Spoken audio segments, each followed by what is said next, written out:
ईमानदारी की शक्ति। बहुत समय पहले की बात है। एक छोटे से गांव में रामू नाम का एक लड़का रहता था। रामू गरीब था, लेकिन उसके दिल में अच्छाई और ईमानदारी का भाव था। उसका सपना था कि वह बड़ा आदमी बने, लेकिन उसकी साधारण सी जिंदगी में बहुत संघर्ष थे। एक दिन गांव के बाहर एक बड़ा मेला लगा। रामू को वहां जाने का बहुत मन था, लेकिन उसके पास पैसे नहीं थे। वह सोचने लगा, अगर मैं थोड़ा सा सामान चुरा लूं तो क्या ही फर्क पड़ेगा। इतने में उसकी मुलाकात गाँव के एक व्यापारी से हुई, जो दिन मेला देखने आ रहा था। व्यापारी ने रामू से कहा कि तुम मेरे साथ मेला देख सकते हो, लेकिन एक शर्त है कि तुम्हें मुझे अपनी ईमानदारी को साबित करनी होगी।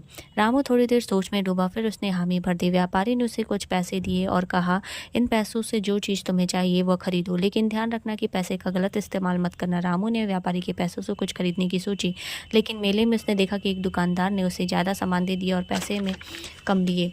रामू को यह लालच हुआ, लेकिन फिर भी उसने व्यापारी को दी हुई शर्त याद आ गई और उसने दुकानदार को सही पैसे दिए और सामान की सही कीमत चुकाई। मेले के बाद व्यापारी ने रामू को पूछा कि क्या तुमने किसी के साथ धोखा तो नहीं किया। रामू ने ईमानदारी से बताया कि वह उसने किसी के साथ कुछ भी गलत नहीं किया। व्यापारी मुस्कुराए और कहा कि तुम्हारी ईमानदारी ही तुम्हारी संपत्ति है, तुम्हें कुछ नहीं चाहिए, क्योंकि तुम्हारे पास सही रास्ते पर चलने की ताकत है। रामू समझ गया कि ईमानदारी से बढ़कर कोई संपत्ति नहीं होती। अब उसके दिल में संतोष था और उसके जीवन में सच्चाई पर चलने की उसने सोची। कुछ सालों बाद रामू एक सफल व्यापारी बना और उसकी ईमानदारी के कारण सब उसकी इज्जत करने लगे। तो इस कहानी से हमें यह सीख मिलती है कि ईमानदारी ही हमारी सफलता की कुंजी होती है।